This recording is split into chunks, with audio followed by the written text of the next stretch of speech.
सुप्रभात प्यारे बच्चों। आज हम बसंत भाग 3 में संकलित हजारी प्रसाद द्विवेदी जी द्वारा लिखित क्या निराश हुआ जाए इस निबंध का आदर्श वाचन के साथ साथ इसके भावार्थ को जानेंगे, जिससे वीडियो बहुत लंबी ना हो। क्या निराश हुआ जाए इस शीर्षक का अर्थ होता है क्या दुखी हुआ जाए, या क्या हम आशावादी ना रहें, क्या हमें आशा नहीं करनी चाहिए। इस विषय को आधार बना करके बहुत सुंदर निबंध हजारी प्रसाद द्विवेदी जी ने लिखा है। आइए आगे हम लोग देखते हैं। मेरा मन कभी कभी बैठ जाता है। लेखक हजारी प्रसाद द्विवेदी जी कहते हैं कि मेरा मन किसी किसी दिन बैठ जाता है का अर्थ होता है निराश हो जाता है या दुखी हो जाता है। क्यों? समाचार पत्रों में ठगी, डकैती, चोरी, तस्करी और भ्रष्टाचार के समाचार भरे रहते हैं। समाचार पत्रों में अर्थात समाचार पेपर में क्या होता है? ठगी। ठगी का मतलब होता है किसी को धोखा देना। डकैती, डकैती का मतलब होता है दिन दहाड़े किसी को लूट लेना। और चोरी, चोरी का अर्थ है चुपके से किसी की वस्तु को चुरा लेना। और तस्करी, तस्करी का अर्थ होता है सजीव प्राणी या किसी पशु की या किसी व्यक्ति की चोरी करना और चोरी करके उसे बेचना तस्करी कहलाता है। और भ्रष्टाचार, भ्रष्टाचार का अर्थ होता है आचरण का भ्रष्ट होना, दूषित या निंदनीय आचरण वाला। इस प्रकार के समाचार भरे रहते हैं या समाचार दिखाई देते हैं। लेखक कह रहे हैं कि जब मैं समाचार पत्र को पढ़ता हूं तो उसमें किसी न किसी को धोखा देने की खबर जरूर रहती है, और किसी को दिन दहाड़े लूट भी लिया जाता है, या रात में किसी की चोरी कर ली जाती है, किसी पशु की तस्करी की जाती है। और भ्रष्टाचार, अधिकारियों द्वारा पैसा लेकर के या दबाव में बहुत महत्वपूर्ण परीक्षा के पेपर को लीक कराना आदि कार्य करना भ्रष्टाचार से संबंधित। इस प्रकार के समाचार को पढ़ करके मेरा मन कभी कभी बहुत निराश हो जाता है, बहुत दुखी हो जाता है। आरोप प्रत्यारोप का कुछ ऐसा वातावरण बन गया है कि लगता है देश में कोई ईमानदार आदमी ही नहीं रह गया है। आरोप, आरोप का अर्थ होता है दोष लगाना, और प्रत्यारोप का अर्थ होता है कि दोष के बदले दोष लगाना का कुछ ऐसा वातावरण। वातावरण का मतलब होता है माहौल। लेखक आगे कह रहे हैं कि एक दूसरे पर दोष लगाने का कुछ ऐसा माहौल बन गया है कि इस समय ऐसा लगता है, ऐसा दिखाई देता है कि देश में कोई ईमानदार आदमी ही नहीं रह गया है। अर्थात इस देश में अब कोई ईमानदार व्यक्ति है ही नहीं। हर व्यक्ति संदेह की दृष्टि से देखा जा रहा है। कह रहे हैं कि प्रत्येक व्यक्ति को हम संदेह, संदेह का अर्थ होता है शंका की दृष्टि से, या दृष्टि का मतलब होता है नज़र से देखते हैं। अर्थात हर व्यक्ति को, प्रत्येक व्यक्ति को हम भ्रष्टाचारी की दृष्टि से या संदेह की दृष्टि से देखते हैं। जो जितने ही ऊंचे पद पर है उनमें उतने ही अधिक दोष दिखाए जाते हैं। लेखक आगे कह रहे हैं कि जो व्यक्ति जितने ही ऊंचे पद पर है हम उसमें उतने ही अधिक दोष देखते हैं, उसमें उतने ही अधिक अवगुण देखते हैं या गिनते हैं। आगे देखें, एक बहुत बड़े आदमी ने मुझसे एक बार कहा था कि इस समय सुखी वही है जो कुछ नहीं करता है। लेखक आगे कह रहे हैं किसी व्यक्ति ने अपना अनुभव साझा करते हुए लेखक से बताया था कि इस समय वही व्यक्ति सुखी है, वही व्यक्ति खुशहाल है जो कुछ नहीं करता है। जो कुछ भी करेगा उसमें लोग दोष खोजने लगेंगे। कह रहे हैं कि जो माने जिस व्यक्ति के द्वारा कुछ भी किया जाएगा सभी लोगों की ये प्रवृत्ति होती है कि ये लोग उसमें दोष या अवगुण को निकालेंगे, खोजेंगे या ढूंढेंगे। उसके सारे गुण भुला दिए जाएंगे और दोषों को बढ़ा चढ़ाकर दिखाया जाने लगेगा। आगे लेखक कह रहे हैं उसके सभी गुण को भुला दिए जाते हैं, गुणों को नहीं देखा जाता है, और अगर कोई दोष है तो उस दोष को, उस अवगुण को बहुत बढ़ा चढ़ाकर दिखाया जाता है। दोष किसमें नहीं होते? लेखक आगे कहते हैं कि दोष किसमें नहीं होते, अर्थात सब में होते हैं। कोई भी व्यक्ति निर्दोष नहीं है। अर्थात सब में कुछ न कुछ अवगुण अवश्य होता है। यही कारण है कि हर आदमी दोषी अधिक दिख रहा है, गुणी कम या बिल्कुल ही नहीं। लेखक कह रहे हैं इस कारण से, कौन से कारण से, कि हम किसी व्यक्ति के दोष को निकालते हैं और गुण को छुपा देते हैं, भुला देते हैं। इसी कारण से हर व्यक्ति को या प्रत्येक व्यक्ति जो है दोषी या अवगुणी अधिक दिख रहा है और गुण कम या गुण बिल्कुल ही नहीं, क्योंकि हम किसी व्यक्ति के गुण को देखना ही नहीं चाहते हैं। इस कारण से समाज में हमें जितने भी व्यक्ति दिख रहे हैं उनके केवल दोष दिखाई दे रहे हैं, गुण नहीं। स्थिति अगर ऐसी है तो निश्चय ही चिंता का विषय है। लेखक आगे कह रहे हैं कि अगर हमारे देश की दशा इसी प्रकार से है तो निश्चित रूप से यह बहुत बड़े चिंता का विषय है। कहने का आशय है कि इस समय जो समाचार पत्रों में, टीवी चैनलों पर केवल अवगुणों को या दोषों को दिखाया जा रहा है और गुणी व्यक्ति के गुण को कम दिखाया जा रहा है। अगर ऐसा ही रहा तो निश्चित रूप से चिंता का विषय है।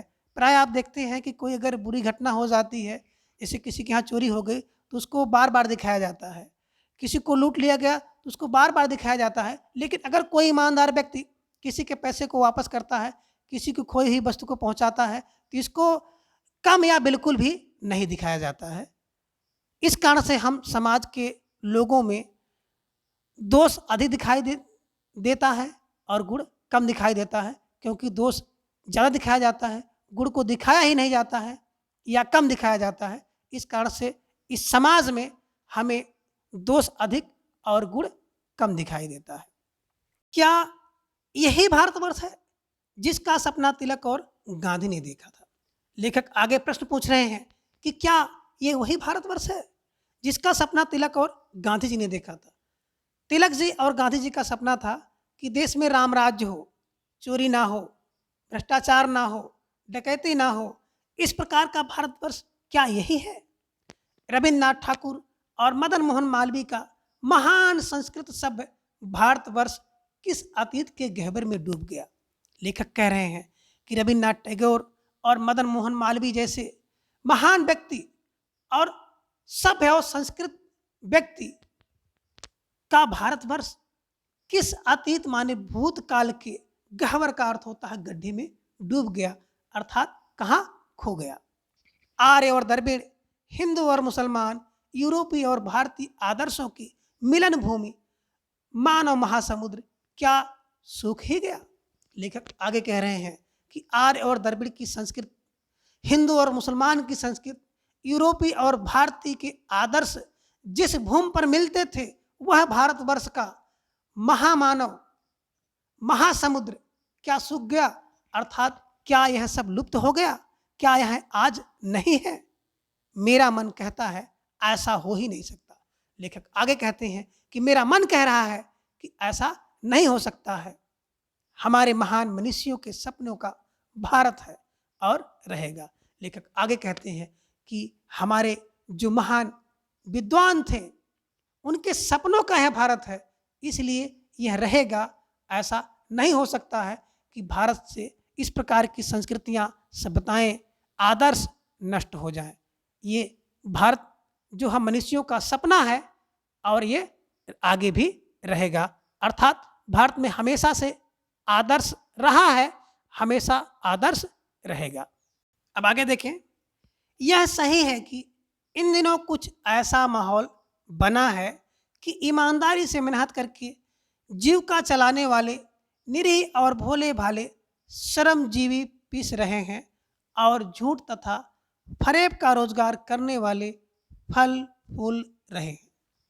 लेखक आगे कह रहे हैं कि समय ऐसा कुछ स्थिति बन गई है, ऐसा कुछ वातावरण बन गया है, ऐसा कुछ माहौल है कि जो ईमानदार व्यक्ति है, ईमानदारी से और मेहनत करके अपने रोजी रोटी चला रहा है, ऐसा असहाय भोले भाले जो श्रमिक हैं वो पिस रहे हैं, अर्थात बहुत कठिन परिश्रम कर रहे हैं।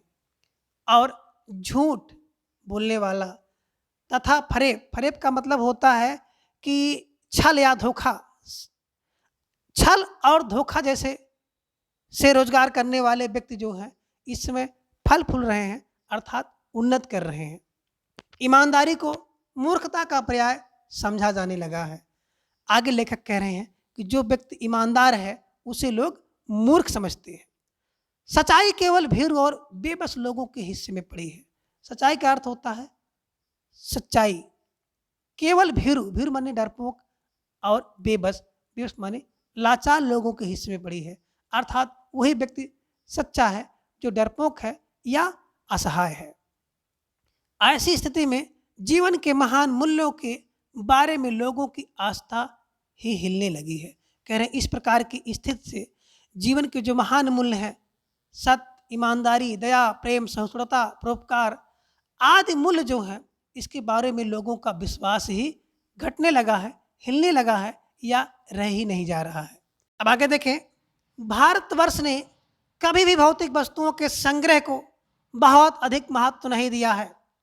उसकी दृष्टि से मनुष्य के भीतर जो महान आंतरिक गुण स्थिर भाव से बैठा हुआ है वही चरम और परम है। लेखक आगे कह रहे हैं कि हमारे देश भारत में कभी भी भौतिक वस्तुओं को इकट्ठा करने को बहुत ज़्यादा महत्व नहीं दिया गया है। इसके दृष्टि से अर्थात भारत के नज़र से देखा जाए तो मनुष्य के भीतर जो आंतरिक गुण हैं, प्रेम, दया, सहिष्णुता, त्याग, परोपकार आदि जो भाव हैं, यही चरम और परम है, अर्थात श्रेष्ठ और सर्वोत्कृष्ट हैं, सबसे उत्तम है। लोभ, मोह, काम, क्रोध आदि विचार मनुष्य में स्वाभाविक रूप से विद्यमान रहते हैं। लेखक आगे कह रहे हैं कि लोभ और मोह, काम और क्रोध इस प्रकार के जो विचार हैं मनुष्य में स्वाभाविक रूप से विद्यमान हैं, स्थित होते हैं, पर उन्हें प्रधान शक्ति मान लेना और अपने मन तथा बुद्धि को उन्हीं के इशारे पर छोड़ देना बहुत बुरा आचरण है।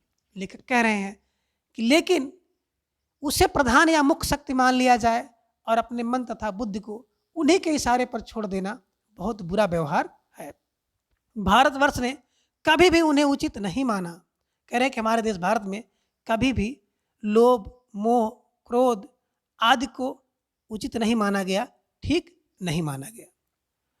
उन्हें सदा संयम के बंधन से बांधकर रखने का प्रयत्न किया है। हमारे देश के जितने भी महापुरुष हुए हैं वो सभी महापुरुषों ने उन्हें संयम से बांध करके रखने का कोशिश किया या बांध कर रखा है, परंतु भूख की उपेक्षा नहीं की जा सकती। लेखक कह रहे हैं कि अगर आपको भूख लगी है तो उसका तिरस्कार या उसकी अवहेलना नहीं कर सकते हैं। बीमार के लिए दवा की उपेक्षा नहीं की जा सकती है। अगर कोई व्यक्ति बीमार है तो उसके लिए दवा की भी अवहेलना या तिरस्कार हम नहीं कर सकते हैं। गुमराह को ठीक रास्ते पर ले जाने के उपायों की उपेक्षा नहीं की जा सकती है। और इतना ही नहीं, अगर कोई व्यक्ति अपने राह से भ्रष्ट हो गया है, विचलित हो गया है, तो उसको भी सही रास्ते पर लाने के जो उपाय होते हैं, जो तरीके हैं, उसकी भी अवहेलना या तिरस्कार हम नहीं कर सकते हैं। हुआ यह है कि देश के कोट कोट दरिद्र जनों की हीन अवस्था को दूर करने के लिए ऐसे अनेक कायदे कानून बनाए गए हैं। लेखक कहते हैं कि इस समय तो ऐसा होता है कि हमारे देश के करोड़ों करोड़ों जो दरिद्र जन हैं, अर्थात दुर्बल लोग हैं, असहाय लोग हैं, इनकी बुरी, हीन माने होता है बुरी अवस्था माने दशा को दूर करने के लिए सरकार द्वारा तमाम प्रकार के कायदे और कानून बनाए गए हैं, जो कृषि, उद्योग, वाणिज्य, शिक्षा और स्वास्थ्य की स्थिति को अधिक उन्नत और सुचारू बनाने के लक्ष्य से प्रेरित है। लेखक कह रहे हैं जो कृषि को उन्नत करने के लिए, उद्योग को उन्नत करने के लिए, वाणिज्य, शिक्षा और स्वास्थ्य को उन्नत करने के लिए बनाए गए हैं, जिससे क्या हो, जो करोड़ों हीन व्यक्ति हैं, दुर्बल व्यक्ति हैं, उन तक लाभ पहुंच जाए, ऐसा किया गया है। परंतु जिन लोगों को इन कार्यों में लगना है उनका मन सब समय पवित्र नहीं होता है। लेखक आगे कह रहे हैं कि लेकिन जिन लोगों को इस महान कार्य के लिए लगाया गया है, उनकी दरिद्रता को दूर करने के लिए दायित्व दिया गया है, उनका मन सब समय पवित्र नहीं होता है, अर्थात तो अपने कार्य व्यवहार या आचरण से सही नहीं है। प्रायः वे ही लक्ष्य को भूल जाते हैं, जिसको हम लोग भूल जाते हैं। लेखक कह रहे हैं जिसको जिम्मेदारी दी जाती है वही अपने उद्देश्य को भूल जाता है और अपनी ही सुख सुविधा की ओर ज़्यादा ध्यान देने लगता है। लेखक कह रहे हैं और वो आचार विचार से भ्रष्ट हो जाता है और उस पैसे का इस्तेमाल अपने व्यक्तिगत खर्च के लिए, सुख सुविधा के लिए इस्तेमाल करता है या प्रयोग करने लगता है। भारतवर्ष सदा कानून को धर्म के रूप में देखता आ रहा है। कह रहे हैं हमारे देश भारतवर्ष की बात की जाए तो हमेशा हम लोग कानून को धर्म के रूप में देखते हैं, अर्थात कानून को तोड़ना धर्म का उल्लंघन करना है। आज एकाएक कानून और धर्म में अंतर कर दिया गया है। कह रहे हैं कि आज की बात की जाए, वर्तमान समय की बात की जाए तो अचानक इतना बड़ा परिवर्तन हो गया कि कानून और धर्म को अलग अलग कर दिया गया है, दोनों में भेद कर दिया गया है, दोनों में अंतर कर दिया गया है। धर्म को धोखा नहीं दिया जा सकता है, कानून को दिया जा सकता है। लेखक आगे कह रहे हैं कि हम धर्म को धोखा नहीं दे सकते हैं। क्यों? क्योंकि अगर आप अधर्म करते हैं तो ये माना जाता है कि उसकी सजा आपको ईश्वर जरूर देगा। कानून को दिया जा सकता है, अर्थात कानून हम तोड़ सकते हैं पैसे के बल पर या दबाव देकर। यही कारण है कि जो लोग धर्मभीरू हैं वे कानून की त्रुटियों से लाभ उठाने में संकोच नहीं करते हैं। लेखक कह रहे हैं कि यही कारण है कि जो धर्म से डरपोक हैं, धर्म से डरते हैं, वे भी अगर कानून की त्रुटि पा जाएं, अर्थात कोई कमी हो, तो उससे लाभ उठाने में कोई संकोच नहीं करते हैं, कोई झिझक नहीं करते हैं। अर्थात धार्मिक व्यक्ति भी क्या करता है, कानून को तोड़ सकता है या कानून को तोड़ करके लाभ उठाने में संकोच नहीं करता है। इस बात के पर्याप्त प्रमाण खोजे जा सकते हैं कि समाज के ऊपरी वर्ग में चाहे जो भी होता रहा हो, भीतर भीतर भारतवर्ष अब भी यह अनुभव कर रहा है कि धर्म कानून से बड़ी चीज है। लेखक आगे कह रहे हैं इस बात के पर्याप्त माने बहुत अधिक प्रमाण मतलब होता है साक्ष्य सबूत खोजे जा सकते हैं, अर्थात मिल सकते हैं कि समाज के ऊपरी वर्ग में, अर्थात समाज के जो ऊपरी वर्ग हैं उनमें चाहे जो भी हो रहा हो, लेकिन भीतर भीतर भारतवर्ष की बात की जाए तो आज भी उनके अंदर धर्म कानून से बड़ी चीज है। अर्थात कानून से आप बच सकते हो, लेकिन अगर धर्म का उल्लंघन करते हो, धर्म के नियमों को तोड़ते हो, तो निश्चित रूप से आपको ईश्वर सजा देगा। ये उनके अंदर आज भी है। अब भी सेवा, ईमानदारी, सच्चाई और आध्यात्मिकता के मूल्य बने हुए हैं। लेखक कह रहे हैं कि आज भी सेवा करने वाले ईमानदार व्यक्ति और जो सच्चे व्यक्ति हैं तथा अध्यात्म वाले ऐसे मूल्य बने हुए हैं, अर्थात इनका आज भी महत्व है। वे दब अवश्य गए हैं लेकिन नष्ट नहीं हुए हैं।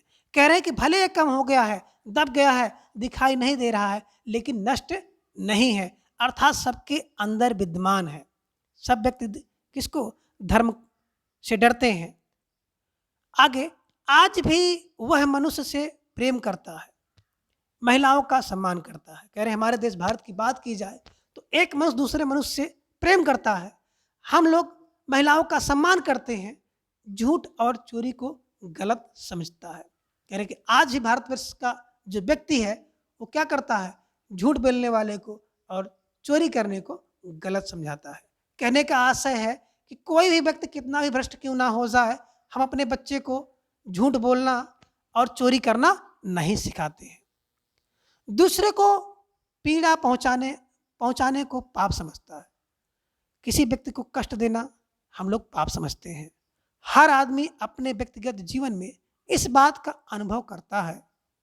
कह रहे हैं प्रत्येक व्यक्ति कि अगर व्यक्तिगत रूप से बात की जाए तो हर व्यक्ति अपने जीवन में अनुभव करता है कि हमें एक दूसरे की सेवा करनी चाहिए, ईमानदार होना चाहिए, सत्य बोलना चाहिए, चोरी नहीं करनी चाहिए। ऐसे जो मानव मूल्य हैं इसका पालन करना चाहिए। यही कारण है कि हम अपने बच्चों में इस प्रकार के संस्कार डालते हैं, हम भले ही कितना भ्रष्ट क्यों ना हो। समाचार पत्रों में जो भ्रष्टाचार के प्रति इतना आक्रोश है वह यही साबित करता है। कह रहे हैं कि जो समाचार हम लोग पढ़ते हैं उसमें जो भ्रष्टाचार है, उस भ्रष्टाचार को देख करके हम लोग जो क्रोधित हो जाते हैं, गुस्से में आ जाते हैं, यह साबित करता है। कह रहे हैं यह इसी को प्रमाणित करता है कि हम ऐसी चीज़ों को गलत समझते हैं। कह रहे हैं इस प्रकार से जो गलत कार्य हैं, मानव मूल्यों से विपरीत हो रहे हैं उनको हम गलत मानते हैं और समाज में उन तत्वों की प्रतिष्ठा कम करना चाहते हैं जो गलत तरीके से धन या मान संग्रह करते हैं। लेखक आगे कह रहे हैं, अगर कोई व्यक्ति चोरी करके, डकैती करके या भ्रष्टाचार करके आगे बढ़ा है तो हम लोग क्या करते हैं, समाज में उसकी प्रतिष्ठा को कम करते हैं और यही कहते हैं कि ये चोरी से कमाया गया धन है या ठगी से कमाया गया है या भ्रष्टाचारी से किया गया है। हम उसको उतना महत्व नहीं देते हैं, उतना सम्मान नहीं देते हैं। दोषों का पर्दाफाश करना बुरी बात नहीं है। लेखक कह रहे हैं अगर किसी के अंदर कोई दोष है तो उसका पर्दाफाश का मतलब होता है खुलासा करना, प्रकट करना, कोई बुरी बात नहीं है, अर्थात बुराई नहीं है। बुराई यह मालूम होती है कि किसी के आचरण के गलत पक्ष को उद्घाटित करके उसमें रस लिया जाता है और दोषोद्घाटन को एकमात्र कर्तव्य मान लिया जाता है। कह रहे हैं कि बुराई से यह पता चलता है कि किसी के आचरण में कौन सा पक्ष गलत है, उसको उद्घाटित करके मतलब प्रकट करके उसमें रस लिया जाता है। रस लिया मतलब आनंद लिया जाता है। और दोषोद्घाटन अर्थात दोष का उद्घाटन करना, अर्थात दोष को निकालना ही अगर एकमात्र अपना कर्तव्य मान लिया गया है, केवल दोष ही निकालना अपना कार्य मान लिया जाता है, तो क्या है, बुराई में रस लेना बुरी बात है। अच्छाई में उतना ही रस लेकर उजागर ना करना और बुरी बात है। लेखक आगे कह रहे हैं कि ठीक है, किसी के अंदर अगर कोई बुराई है तो उसकी बुराई को खुलासा करना बुरी बात नहीं है, लेकिन अगर किसी के अंदर कोई बुराई है उसके बुराई को जागृत करके उसमें आनंद लिया जाए, मजाक उड़ाया जाए, हंसी किया जाए तो बहुत बुरी बात है। और उससे भी बुरी बात है कि अगर किसी के अंदर कोई अच्छाई है उसकी अच्छाई को ना उजागर करना उससे भी बुरी बात है। लेखक के कहने का आशय है कि सही बात है, अगर किसी के अंदर कोई बुराई है तो उसकी बुराई को बता दीजिए ताकि वो बुराई को दूर कर ले, आप उसमें आनंद ना लें, मनोरंजन ना लें। हाँ, ये भी सही है कि अगर किसी के अंदर कोई अच्छाई है तो उसकी अच्छाई को भी प्रकट करना चाहिए, बताना चाहिए, और अगर आप ऐसा नहीं करते हैं तो निश्चित रूप से ये और भी बुरी बात है। सैकड़ों घटनाएं ऐसी घटती हैं जिन्हें उजागर करने से लोक चित्त में अच्छाई के प्रति अच्छी भावना जगती है।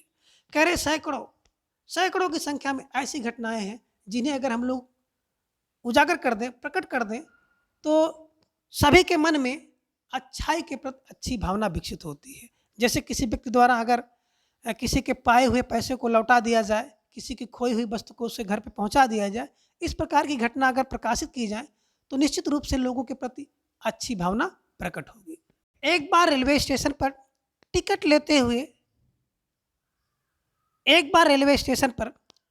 लेते हुए गलती से मैंने 10 के बजाय 100 रुपये का नोट दिया और जल्दी जल्दी गाड़ी में आकर बैठ गया। लेखक कह रहे हैं कि एक बार रेलवे स्टेशन पर गलती से मैंने 10 रुपये के बजाय 100 रुपये का नोट दे दिया और जल्दी से गाड़ी में आकर बैठ गया। थोड़ी देर में टिकट बाबू उन दिनों में सेकंड क्लास के डब्बे में हर आदमी का चेहरा पहचानता हुआ उपस्थित हुआ।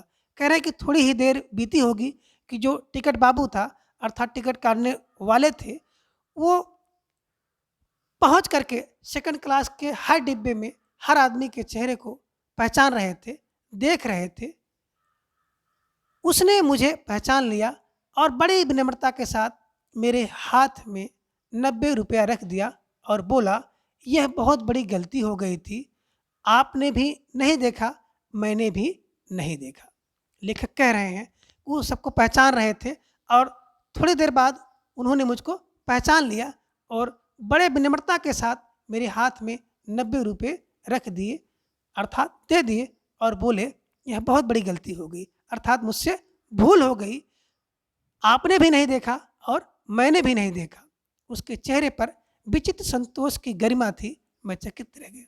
कह रहे हैं कि उन क्लर्क साहब के चेहरे पर विचित्र मतलब अनोखी संतोष की गरिमा थी, अर्थात उनके चेहरे पर संतोष दिख रहा था और इस संतोष को देख करके मैं आश्चर्य में पड़ गया। कैसे कहूँ कि दुनिया से सच्चाई और ईमानदारी लुप्त हो गई है। लेखक कह रहे हैं मैं कैसे कहूँ कि इस समय दुनिया में सच्चाई और ईमानदारी नहीं है।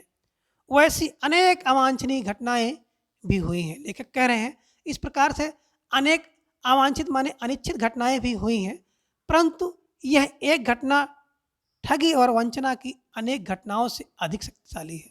कह रहे लेकिन इस प्रकार की एक घटना जो है ठगी और धोखा देने वाली घटनाओं से कहीं ज़्यादा अच्छी है, कहीं ज़्यादा प्रेरणाप्रद है। एक बार मैं बस में यात्रा कर रहा था। मेरे साथ मेरी पत्नी और 3 बच्चे भी थे। लेखक कह रहे हैं कि एक बार मैं बस से यात्रा कर रहा था, उस समय मेरे साथ मेरी पत्नी और मेरे बच्चे भी थे। कह रहे मेरी पत्नी और मेरे 3 बच्चे भी थे। बस में कुछ खराबी थी, रुक-रुक कर चलती थी। लेखक कह रहे हैं कि जब मैं बस से यात्रा कर रहा था, तो उस समय मैं और मेरी पत्नी और 3 बच्चे थे। बस में कुछ कमी थी, इस कारण से बस क्या है, रुक-रुक कर चलती थी। गंतव्य से कोई 8 किलोमीटर पहले ही एक निर्जन, सुनसान स्थान में बस ने जवाब दे दिया। लेखक बता रहे हैं कि जहाँ उसको पहुँचना था, उस पहुँचने से 8 किलोमीटर पहले ही एक निर्जन माने जहाँ पर कोई व्यक्ति ना हो, ऐसे सुनसान स्थान पर बस ने जवाब दे दिया, अर्थात बस रुक गई, खड़ी हो गई। रात के कोई 10 बजे होंगे। कह रहे कि उस समय रात का 10 बज रहा था। बस में यात्री घबरा गए कि बस के जितने भी यात्री थे, सब लोग घबराने लगे। कंडक्टर उधर गया और एक साइकिल लेकर चलता बना। कह रहे हैं कि बस से कंडक्टर उतरा और एक साइकिल लेके चला गया। लोगों को संदेह हो गया कि हमें धोखा दिया जा रहा है। अब कह रहे हैं बस के जितने भी यात्री थे, सब शंका करने लगे कि हमको धोखा दे रहा है, हमारे साथ छल कर रहा है। बस में बैठे लोगों ने तरह-तरह की बातें शुरू कर दी। किसी ने कहा यहाँ डकैती होती है। 2 दिन पहले इसी तरह एक बस को लूटा गया था। लेखक कह रहे हैं कि जब बस वहाँ पे रुक गई और कंडक्टर वहाँ से चला गया, तो बस में बैठे जितने भी यात्री थे, सब लोग अलग-अलग तरह की बातें करना शुरू कर दिए। किसी ने कहा कि यहाँ डकैती होती है, 2 दिन पहले इसी तरह से एक बस को लूटा गया था।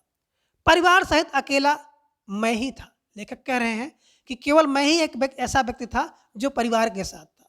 बच्चे पानी-पानी चिल्ला रहे थे। पानी का कहीं ठिकाना ना था। लेखक कह रहे हैं हमारे बच्चे प्यास से परेशान थे और वो पानी माँग रहे थे, लेकिन पानी कहीं नहीं था। ऊपर से आदमी का डर समा गया था और ऊपर से आदमी जो डर रहे थे, उस डर को देखकर मैं भी भयभीत हो गया था।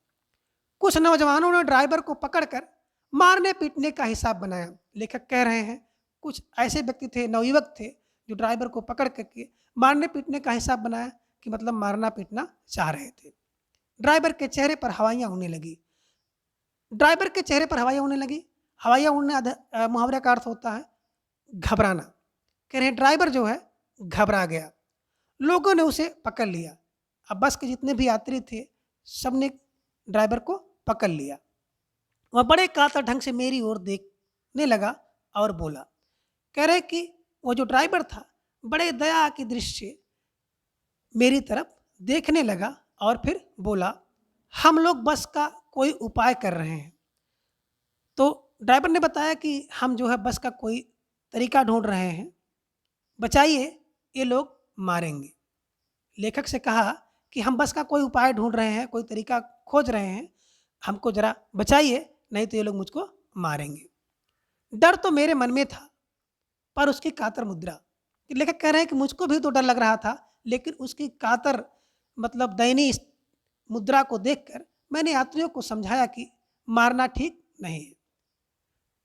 कह रहे हैं कि फिर मैंने जितने भी यात्री थे, उन यात्रियों को बताया कि भैया देखो मारना ठीक नहीं है। परंतु यात्री इतने घबरा गए कि मेरी बात सुनने को तैयार नहीं हुए। लेकिन यात्री इतने घबराए हुए थे कि वह किसी की बात को सुनने के लिए तैयार नहीं थे। कहने लगे, इसकी बातों में मत आइए, धोखा दे रहा है।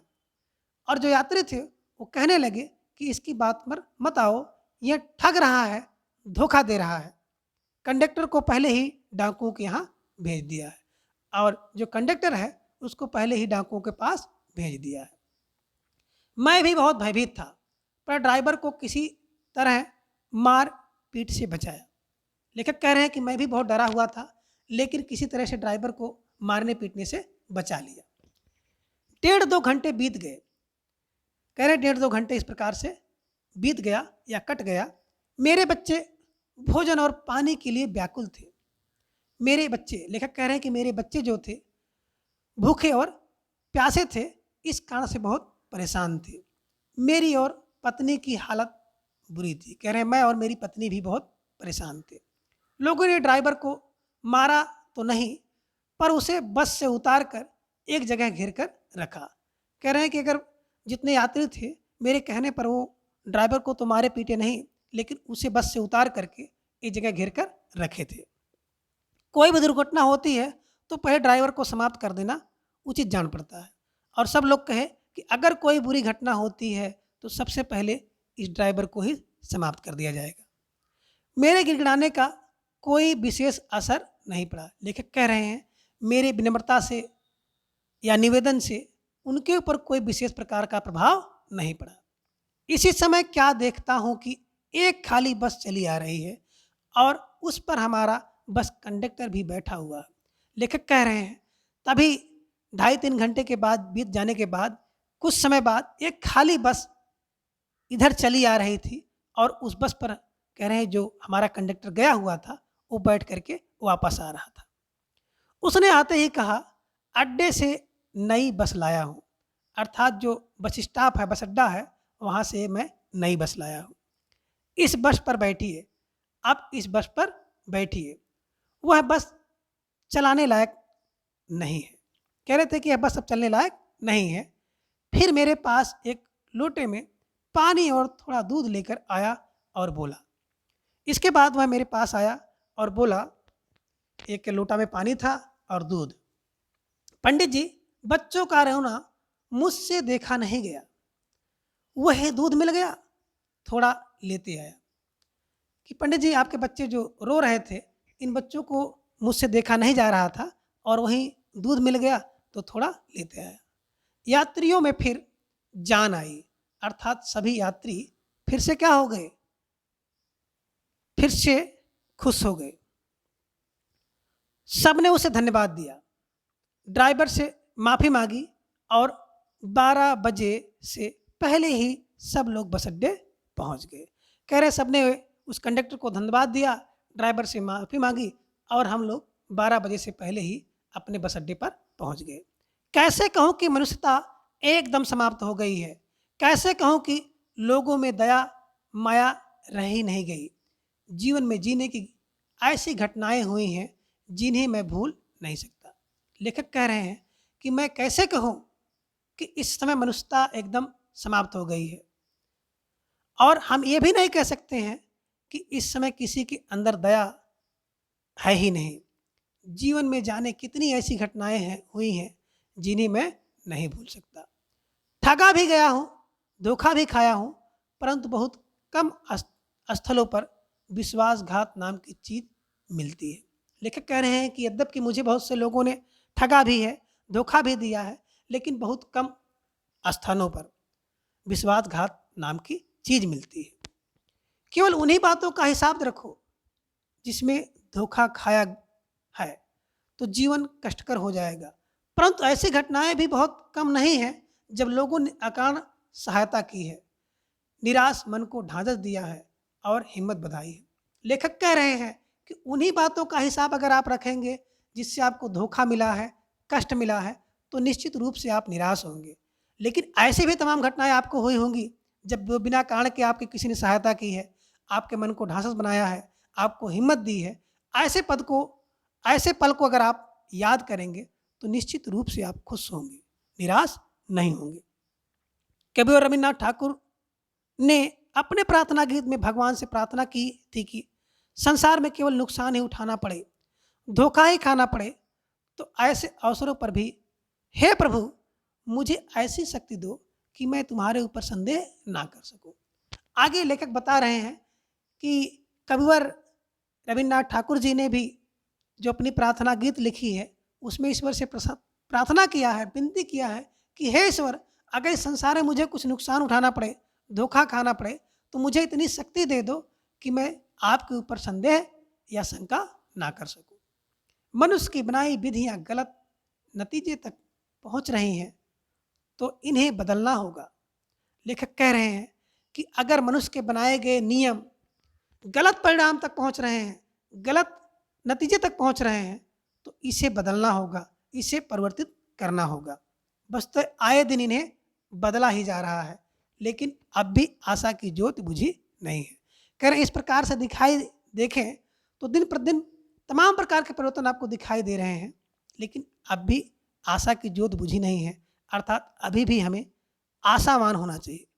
लेखक का कहना है कि इस प्रकार से जो समाचार पत्रों में या खबरों में, सूचनाओं में हम लोग गलतियों को ज़्यादा उजागर करते हैं, दोषों का कम करते हैं, इसमें थोड़ा परिवर्तन होना चाहिए। अर्थात अच्छाई का भी उजागर हो और बुराई का उजागर हो। लेकिन अब भी आशा की ज्योत बुझी नहीं है। कह रहे लेकिन अब भी हम लोग आशावान हैं, आशावादी हैं। महान भारतवर्ष को पाने की संभावना बनी हुई है, बनी रहेगी। कह रहे कि जो हमारा महान भारतवर्ष है, उसके सपने की जो संभावना है, कल्पना है, हमारे अंदर है और आगे भी रहेगी। मेरे मन निराश होने की जरूरत नहीं है। लेखक आगे कह रहे हैं, इसलिए है मेरे मन, अभी भी निराश होने की हम लोगों की आवश्यकता नहीं है। हमें निराश नहीं होना है, हमें इसमें परिवर्तन करना है।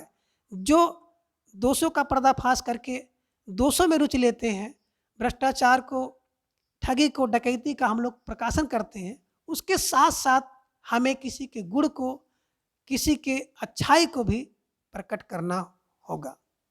तो प्यारे बच्चों, आज की क्लास में बस इतना। अगली क्लास में हम लोग इसका प्रश्नाभ्यास हल करेंगे। तब तक के लिए थैंक्स फॉर वॉचिंग।